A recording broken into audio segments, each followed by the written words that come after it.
震度2、Seismic intensity 2. 緊急宮地震古島近速報。海、マグニチュード 3.7、最大震度2。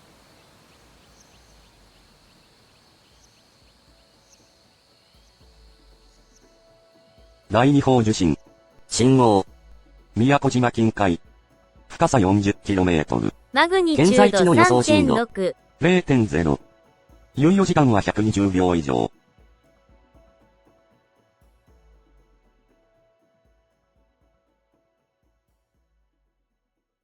第三報受信。信号。宮古島近海。深さ 40km。現在地の予想震度。0.0。猶予時間は120秒以上。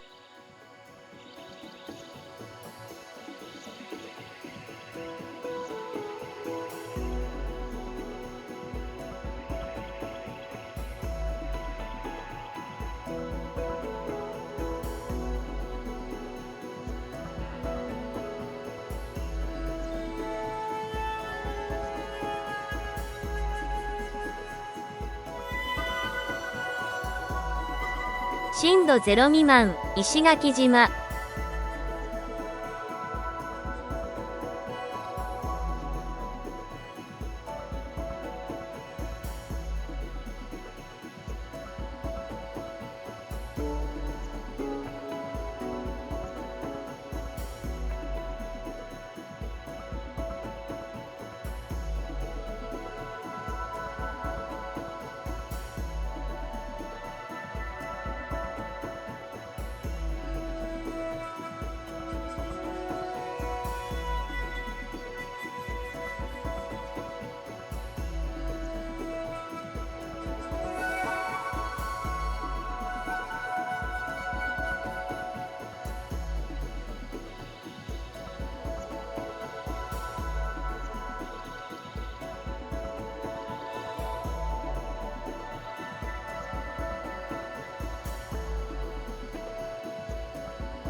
最大震度1の地震が発生しました。